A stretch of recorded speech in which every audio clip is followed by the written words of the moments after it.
Hello, Feminine Roadmappers. Welcome back to Feminine Roadmap Podcast, the podcast that helps you navigate the challenges and the changes of midlife and empowers you to live a more vibrant second half. Today, my friends, if you find us on a podcast platform, please remember to subscribe, rate, and share this conversation. If you are on YouTube, just ring that bell and subscribe so you don't miss any more of these amazing guests of mine. Today, we're going to be talking about my guest who empowers women to believe that what they want for themselves is still possible. Your ship has not sailed. Our future self is waiting for us. It's how we decide to live today that gets us to that woman. My guest is Alison Katschkowsky. She's a fitness and health transformation coach. Alison, thank you so much for being with me today. Of course, my pleasure. I appreciate the invite. I am looking forward to our conversation around this idea of who we are, where we've been, and where we're going. Why don't you tell me a little bit about what led you to this conversation about reinvention in midlife? Well, it's so funny that you mentioned that, because I've been in the health and fitness space for close to 30 years and I've pretty much done it all. But I lost almost my entire business in the pandemic. Oh, and I had to basically, like so many other people, I had to learn to recreate myself. And I was already on the way to creating some new things for myself because I had turned 50 a couple of years before that. And I just felt like it was time. And so it was basically like this gigantic storm happened and I had to literally take a step off the cliff into the unknown. And that was close to 3 years ago. And so right now I'm sitting here, I was just having a conversation with someone yesterday that 90% of what I do now is not what I used to do. And that's largely because I'm choosing to look at how to do things differently. So I like to think of myself as the Energizer Bunny. But there's always a way that we can move forward if we believe that it's possible for us. There is something to be said for when change, instead of being happening within us, it happens to us or it comes upon us because that causes us to make decisions, doesn't it? Yes, of course. And I think too, it's interesting that you mentioned that. And I'll just say this real quick. You know, it's so easy when things happen for us to be reactive. Why is this happening now? This is not convenient. I'm too busy. It's never convenient, by the way. I don't have time. I'm too busy. All these people are depending on me. I'm used to getting things done. But here's the thing. Things never happen to us. They always happen for us. And we can decide to see that as an opportunity or not. And for me, and I think back to, in 2020, like so many people, I literally crawled into a black hole for about 2 months, trying to figure out, I had spent 20 years or so building a business and it just went out the window up in smoke. And so once I gave myself a chance to, feel my feelings around it, right? I said, all right, let's go. Let's go. I didn't get to where I am because of that, let's go. Let's see what's next. At that point, I was like, I'm all in. I don't have another choice. Okay. When we are looking at where we've been and what we're used to, I mean, we really are dealing with, we get comfortable, right? We know totally what we know, but the pandemic proved that even with all the comfort and things that we thought we knew, things can change in an instant. And I think the gift within that, Alison, is that it showed a lot of us how much more we were capable of, or how much we maybe were doing that wasn't in alignment anymore. A lot of people really used the pandemic to evaluate what they thought versus what they really inside desired. It really kind of clarified for a lot of people. And it sounds like that really was a place that you landed as well. Yes, absolutely. And really, it was, and I'll just be completely honest when I say this, a lot of the changes that I've made, I'd already been thinking about. So it wasn't just like I had an epiphany one day after all this happened, but it was something had to happen to push me over the cliff. Right. And I just decided that I was tired of wondering when that right time was going to be. And I think at a certain point in our lives, whether it's business or personal or relationship or whatever, I think we all get to a certain point in our lives, and we have to stop saying that the perfect time is going to happen, because it's really not. Yeah. We decide that it's the perfect time because we make the decision. Mm-hmm. But isn't that a sort of a self-protection to, Oh yeah, convince totally. ourselves that We all do it. Yeah. And we all do it. Even the most successful people, if they're really being honest, we all do it. Yeah. Yeah.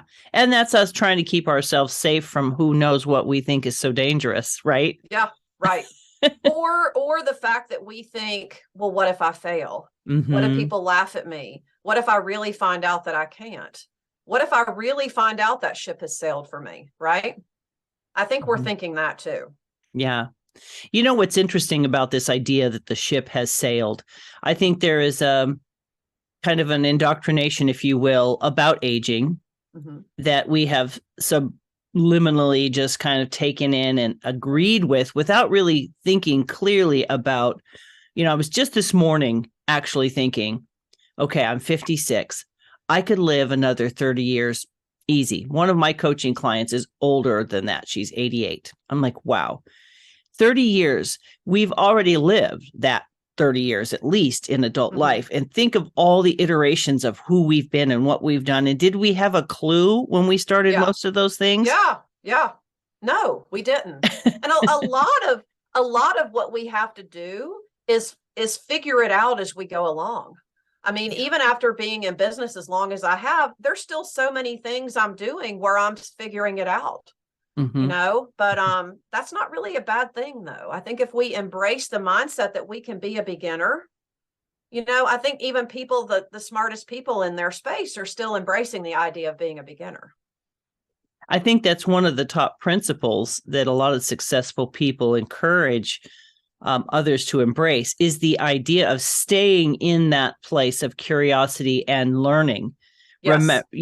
Consider yourself not the expert. Yes.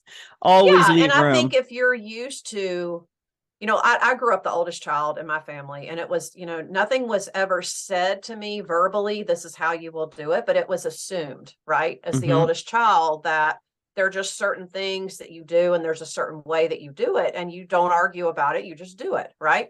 And I think when you adopt the mindset that I'm going to blaze the trail, and I'm going to be the one to do it, and whatever happens, happens, it is hard to take a step back and say, I'm not very good at this, but I'm going to learn and I'm going to figure it out. That's actually on my belief plan every day, which I keep my beliefs on my wall here behind me, is every day I will figure it out, because I will figure it out. Mm-hmm. And we have social proof in our own lives. Yeah. Right? Yeah, absolutely. Why Absolutely. Do we buy into this idea that all of a sudden all the intelligence and experience that we've had is no longer applicable? Like, how did we get into that boat that, oh gosh, I have no oars? It's like, how many times have we been in a boat without oars and we're fine? Because I think you hit it when we first started this conversation. I think we our brain plays a lot of games with us to try to keep us safe, right? Yeah. And it never wants us to do anything new. Even if we already 50% have made up our mind that I'm going to give it a shot, when there's still that place in our brain that's like, wait a minute, what are you doing? Are you stupid? Come on, you can't do that, right? Right. And look, we all think those thoughts too. Mm-hmm. That is an interesting part of the conversation, isn't it? The brain science, the neuroscience behind change, behind this idea that it's an internal game, completely an internal game. We might tell ourselves, oh, they will laugh at me, people won't understand. But in some ways, that's like us throwing up these excuses about the fear that we actually feel. Yes. Right? Yeah, totally. Well, and don't get me wrong, fear is very real to us. Yes. It's very real. I'm not saying, everything's going to be puppies and rainbows. All you have to do is think a positive thought and everything's going to work out. By the way, that really pisses me off, pardon my French, when people say that out there, right? Right. It's not very helpful. Fear is very real, right? Fear is very real.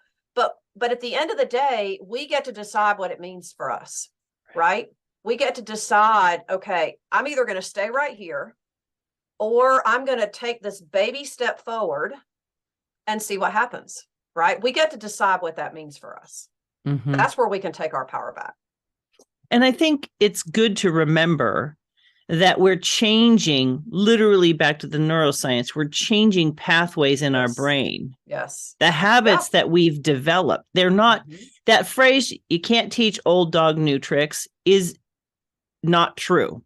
But when you do teach an old dog new tricks, you kind of have to use new technologies, if you will. You have to use new pathways.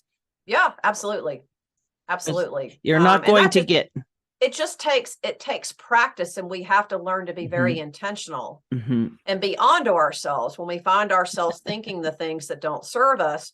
Okay, wait a minute. That thought isn't really helping me. I don't like who I'm becoming as a result of that thought. So you know what? I'm going to choose this thought over here. It's like what my coach always reminds me. It's like you're in the grocery store and you get to decide which thoughts you want to take with you. It's the same thing, right? What you're talking about is a level of awareness that a lot of people maybe haven't had the discipline of doing yet. Listening to themselves, their self-talk, their self-thinking, right? Yeah, totally. Of course. Yeah. And that's a practice, just like, if you're not used to sticking to a workout routine, it's the same thing. It's the same thing, but it's not the same thing, if that makes sense. It's teaching yourself a new habit. Well, it's the process of doing what feels like a really hard thing. Yeah. Yeah. Right? You start with a 5-pound weight. You don't go to the 25-pound weights. I mean, you could, but that's not going to work out so hot, right? Right. Yeah. Or you start off with, in January, which in the fitness world we call the Christmas season, right? Because everyone's at the mall in December and nobody's at the gym in December. And then in January, it flip-flops, right? Yes. But it's like in January with the New Year's resolutioners, right? It's people who decide, I've not been able to do this for months and months and months, but now that it's January, I'm going to go to the gym every single day. It's like, it's too much change at once. So to use your analogy, they're picking up the 20-pound weight as soon as they walk in the door, where they should be picking up the 5-pound weight and saying, I'm going to do this for 15 minutes and I'm going to build. I'm going to strengthen this new habit, just like I'm going to strengthen a new muscle, right? Build is a key term, I think. Yeah. It's building habits. It's building new thought processes. It's building confidence in ourselves in a new area, right? Because we forget what it is to be a beginner, I think, sometimes. Yeah, I think so too. And I think, part of being a beginner, it can be a really fun process too, if we let it be fun. And we, release the expectations that we have on ourselves, and we instead be kind to ourselves, and to use your word, to stay curious, to ask the questions. Wow, I really wasn't expecting that. That was a lot harder than I thought, but here's what I learned from it. Make it more of a fun process than a chore, right? And I think the belief that we can do hard things. We have done hard things. I think maybe, Alison, people will be like, I'm tired of doing hard things, like maybe there's hard thing fatigue, So what encouragement do you have for someone who's maybe just feeling worn out? Well, hard is a thought, though. Hard is a choice. It's a way that we decide that we look at something. And I'm not saying we need to approach all the challenges in our life like they're going to be easy. Right. But I think a place to begin for all of us when we find ourselves in that position or that place is to say, what can I think in this moment that's going to make this feel easier? What's one thing I can think in this moment? What's one thought I can think that's going to make this easier for me? What's one thing I can do in this moment that's easy, that's going to move me closer to where I want to be? It would be the low-hanging fruit, right? The closest thing between me and that goal that's comfortable-ish. Yeah. Well, and I'll just offer this up. Another thought sometimes that helps me is if I start thinking how hard something's going to be, or I don't know if I'm going to be able to do that, or I just don't know. That's just like way too much money, whatever it is about.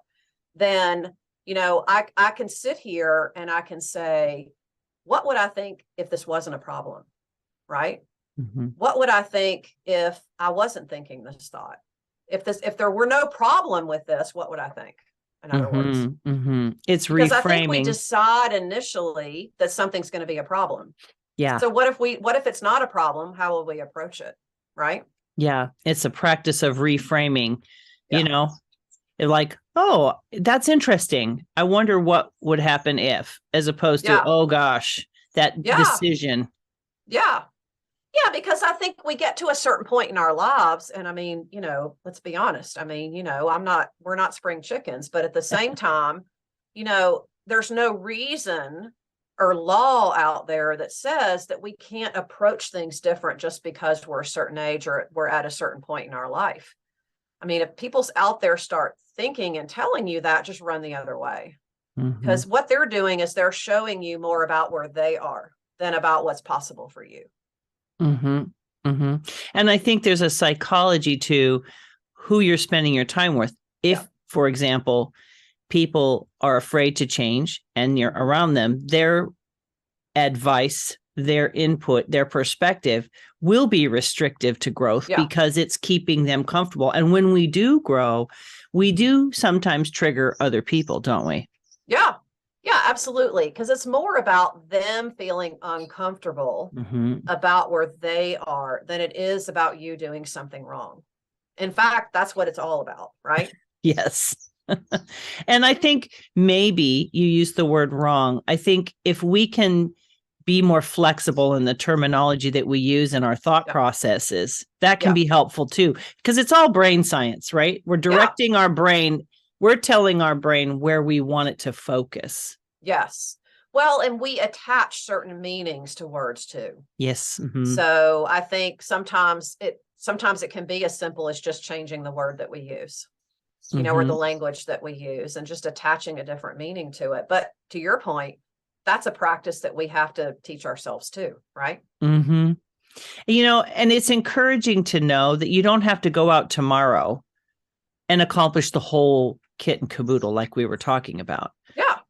So what would you encourage someone to start doing to move toward that reinvention? If they have an idea and it's kind of stirring in their spirit and they're really like, oh man, I would love to try that, or I would love to do that, but I have no idea where to start. Well, I'll just use myself as an example. When I wanted to start doing retreats and events in my business, and this was several years ago, this was before 2020 happened, before the pandemic, right? I knew I wanted to do them, but I knew that it was a brand new area that I hadn't yet done in my business. And I knew I had all these ideas about how I wanted to do it, but I knew that as even though I had been in business a long time and I understood like the nuts and bolts of like putting a new program together, right? But there was a part of me that was like, okay, this is really scary because this is something A, I haven't done before, and B, there's it's overwhelming. Where do I begin? So what I did is I searched out people that were already doing it and talked to them. And I went into it with an open mind that everyone's going to have their own opinion. Okay.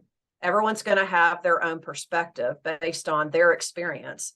And I made up my mind in that moment that I was not going to let that deter me, that I was simply just getting information, And I think when we're starting something new, we can research ourselves to death, and again, I'll use the gym example as an example. People can price shop. They can talk to 10 different trainers.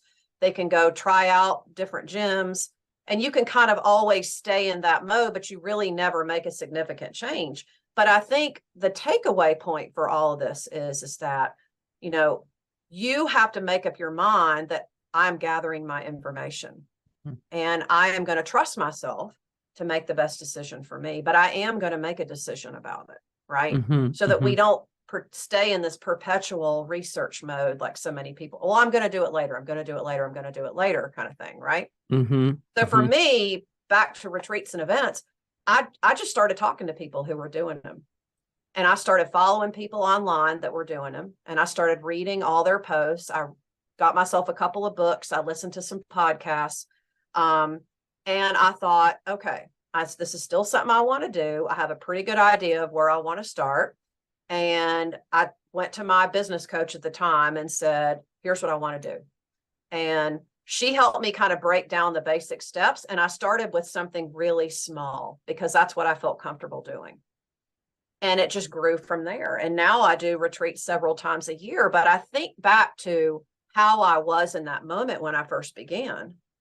There's no way I would have started out with an international trip or a week-long trip or a 4-day trip for that matter. I knew I needed to start with something that I could manage, that I knew I could 100% get behind and have my own back, right? And I made the decision I was going to have my own back because once I decided I was all in, I was all in. Mm-hmm. So for anyone out there listening about how to approach something new at a certain point in their life, approach it with the eyes of a beginner, but ask questions and go into it with the idea that I'm going to gather my information, that I'm not going to let somebody else's bad experience talk me out of it, but I am going to trust myself to do what's right for me. Having your own back is a really good piece of advice. And, we're social creatures. Yeah. And it's easy to go to the circle we know and run ideas past them, but that can not always be the best idea. Right. When you're making major changes in your life. Well, and I mean, I'll just be clear when I say this. I was pretty careful who I talked to about it because I knew that there were people out there that were probably going to try to talk me out of it. But I wanted honest information, but I also wanted information from people who were in the trenches that were doing it already. I didn't want to just go to my best friend or somebody that knew me or someone that was working out with me or somebody that knew me from a few years ago. I wanted to talk to industry pros, people that were already in the trenches. And I said, tell me, what advice would you give a beginner? That's what I wanted to know. We look for that social proof sometimes, don't we? And I think when we're reinventing ourselves, back to what you just said, we have to have our own back. There's this fundamental need for us to trust ourselves in this journey. Yeah. Well, and I think we have to give ourselves permission to make mistakes too. Oh, yeah. So I think you can make a decision to go all in on something new for you, and you can have your own back, but at the same time, having your own back means having your own back. If you make a mistake, you still have your own back. If you knock it out of the park, you have your own back. It's the same thing, right? It's not conditional. That's a good point. I think there's a real level of grace in this process because we don't know all the contingencies, but we never have. And see, that's the thing. I think sometimes we compartmentalize things. Yes. As if we've never been in this situation in a different way before. Yeah. Or it's kind of like what my coach reminds me, let's borrow the belief from that and move it over here. So for me, when I was learning to do retreats several years ago, I just borrowed the belief from another aspect of my business and said, let me just take some of that energy and put it over here. Because it's really the same thought process. You're just kind of moving the pieces around a little bit, and at the same time, giving yourself some grace to make some mistakes, but to savor the wins too. Even if it's a baby win, you still want to do that, right?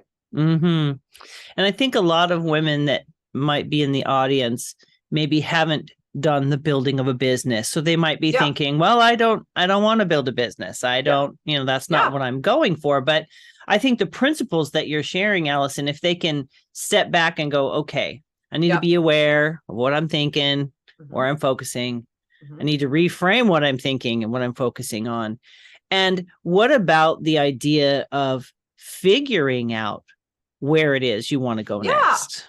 Yeah. And I think it just comes from spending some time with yourself for one. So let's say if someone out there's listening and they've spent their whole life being a mom or a wife or a homemaker, whatever it is, and I'm not passing judgment on any of that. I know I've talked a lot about business because that's what I've spent a lot of my life doing, but it's perfectly okay. You can take those same principles and apply them to other roles that you play in your life. Right. But I think you have to learn to understand, number one, that you're entitled to be who you are outside of all of these other roles, right? And number two, that it's okay to decide to do something different. If you've been a mom for the last 25 years and your kids are grown and out of the house, and you're ready to look at what's next for you, that doesn't make you a bad mom. It doesn't make you a bad person. It doesn't make you like unworthy of new success. It just means that you're excited and open about the possibility that, hey, I can put on another hat here and I can learn how to do it. Right. Mm-hmm. And you know what's great? I homeschooled my girls. I coached their sports. We spent a lot of years doing all kinds of things together. And it was really the joy of my life. Yeah. So yeah, absolutely. For some of us women, it's like, man, you know, you poured so much into it. You loved it so much that there is sometimes a sense of, I have no idea what else I would do. Yeah. And that's totally okay. I think back to my mom, who we were, you know, like I said, I was the oldest child. There were 4 kids in my family, and we're all like grown up and scattered around now. And my mom was home with us most of the time until my brother, who is the youngest, started high school, and then she went to work part-time. And look, I was very fortunate that my mom could be home. You know, I know there were a lot of people probably listening that didn't have that experience, right? But I also know that just because you want to do other things with your life doesn't mean that your role as a parent is any less significant or important. It means, what if it meant that you could be a better parent? What if it meant that you could be better in your role as a homeschooler or a coach or a business owner because you were choosing to lean into another aspect of who you are? That's the benefit of it. I like that. Leaning into another aspect of who you are. I think demystifying it a little bit, reinvention really is just leaning into another part of who you are. Exactly. And it's not, it doesn't have to be an either or, you know, you can have both. You can have all of it. Look, there is no lack in this world. There's none. The lack in the world is created by what we think and believe about it. Okay. There's plenty of business for people. There's plenty of love. There's plenty of friendships. There's plenty of abundance. What creates the lack for us is what we think about it. And that is due to our habitual thoughts, right? And what we consider to be the status quo. You know, if you don't like your lot in life, doesn't matter where you are in your life, you can change it. You can start that today. And I think challenging the things we're thinking and saying, and I don't think happiness is the goal per se. Yeah. But we can start with, what does bring me joy? What are those things that are interesting to me? And just allowing space for them in your life a little bit, right? It's an investigation. Absolutely. Well, and just learning that, you know, it's okay to be present. Okay. Even when nothing makes sense. You know, maybe our job when nothing makes sense is to just actually sit in it and teach ourselves that, okay, you know what, this isn't going to change who I am. You know, that even though everything's crazy over here, that, you know, I can still be here and make the decisions that I want to make about me. Right. It's like a trust fall, isn't it? Yeah, it is. But it's also having that ability to be able to trust yourself and be more confident in your ability. I think it's something that I've sort of started calling the trust factor. It's something that I teach a lot in my work. But that comes from putting yourself in positions where you can be uncomfortable and just sit in being uncomfortable. You know, sometimes that's the work, right? Sometimes the work is simply just being in it for a minute and then deciding what we want to take away from it. We're being tutored by the things in our life instead of running from them. Yeah. There's a lot to be said for allowing. My daughter and I spent the day together yesterday, and we were talking about this idea of when we're feeling a certain uncomfortable feeling, holding a space for that and letting it just be, because sometimes the nugget, the next step is couched in there somehow. It's a little bit of a treasure hunt. Maybe not. But the point is, running from it's probably not the answer. Yeah, right. Well, and let's be honest, that why do we do that? We do that because we don't want to feel something that's uncomfortable. Yeah. This is why so many people bury their uncomfortable feelings in their work or something else. it's that art of being distracted. And then in today's world, you add social media, you add technology, you add all of the freaking different devices that are out there now. I can't keep up with it. My college students have to say, no, you're talking about this over here. So, it's just the world that we live in. Everything is getting faster. Everything is just so freaking busy all the time. And, but we don't have to go along with that. That's a conscious decision on our part too. Setting our own pace. Yeah. And I think I often say, if we look back over the life that we've lived until this point, there's hundreds of times that we've made micro changes or moved in a new direction or learned a new skill or accomplished something new. And so that doesn't change. Yeah. No, it doesn't change. It in fact, and this thought just dropped in for me, so I'll just share it based on what you just said, is that in fact, every single day we're making those what we call those micro decisions. Instead of focusing on the big thing over here, let's focus on what's the little decision I can make today. Okay. All right. Now let me make another decision over here. And then let me make another one. Successful people don't do everything right. They just learn to make a lot of decisions.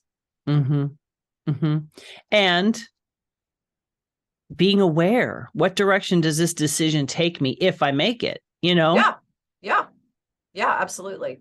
It's not as much swinging in the dark as it feels like it is when it's a new direction, I think.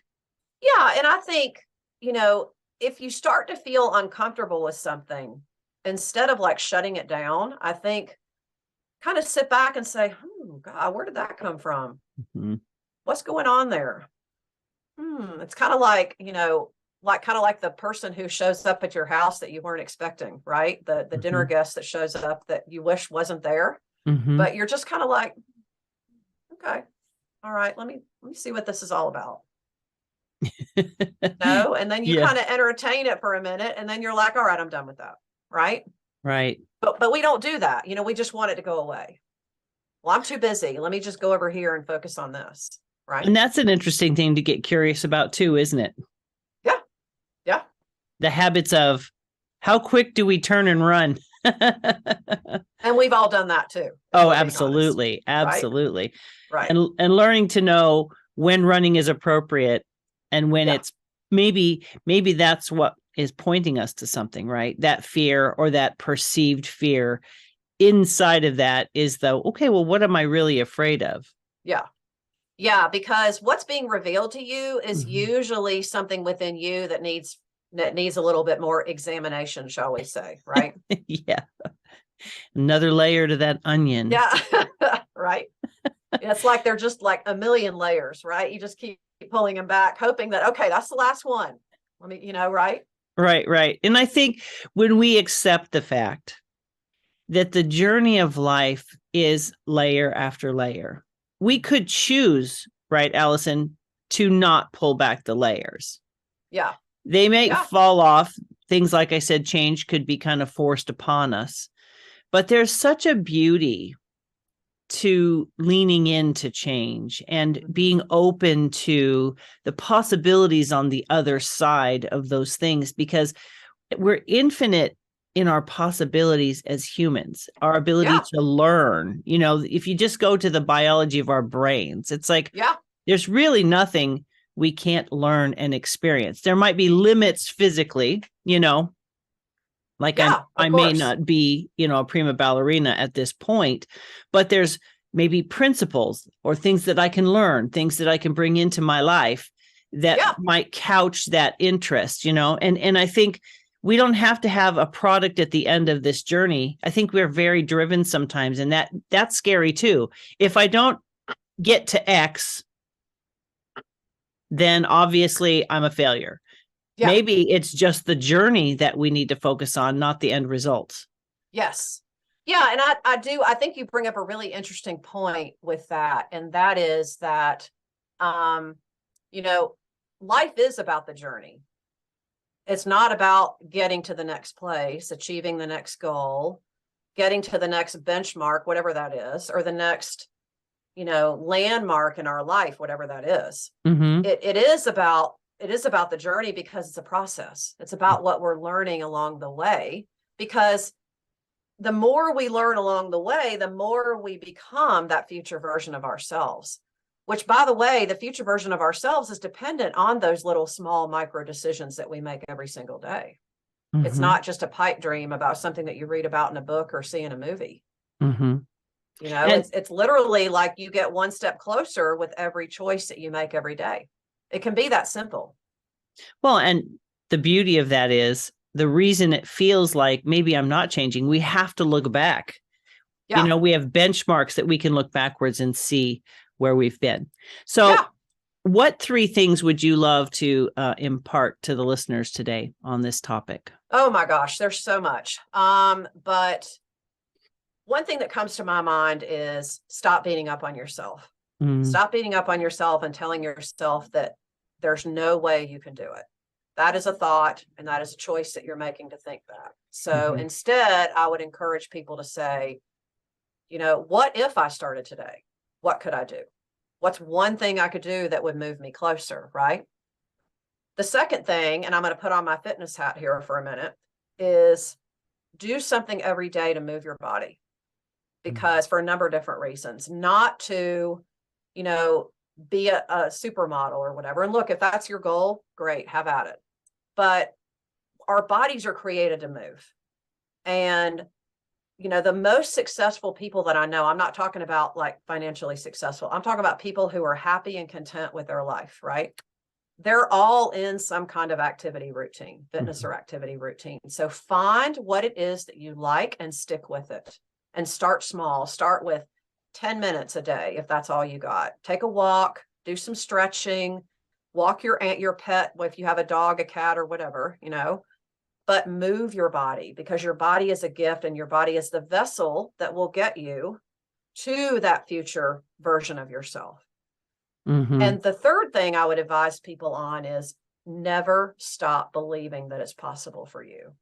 Never stop. So whatever you're thinking about, or whatever's in your mind or your heart, and if you're thinking it, it's possible for you. Okay. So nothing trumps the power of belief. Nothing does.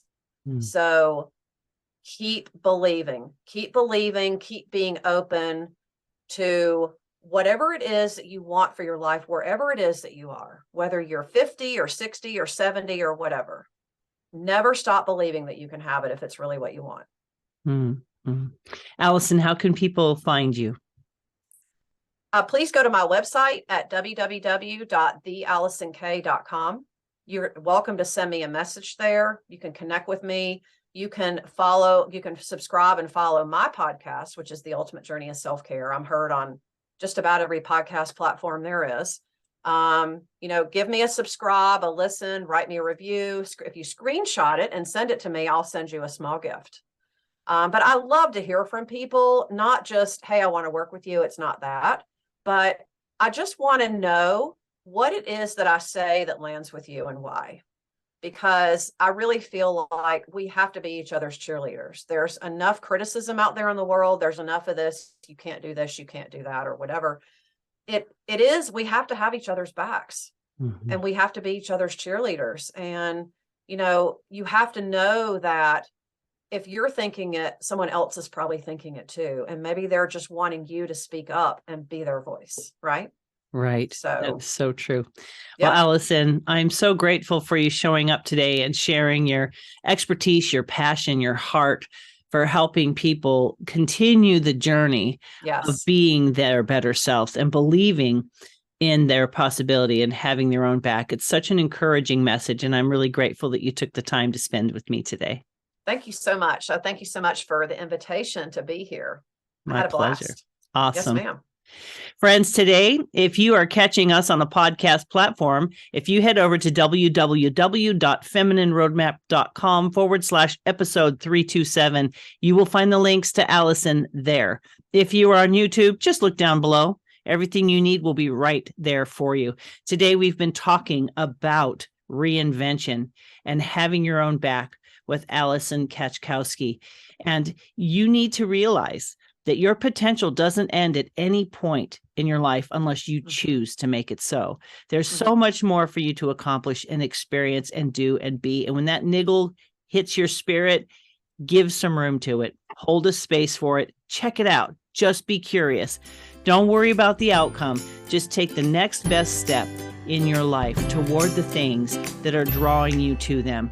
And we look forward to sharing more of these inspiring conversations, people, and strategies with you in the weeks to come. Take care, my friends. Bye-bye.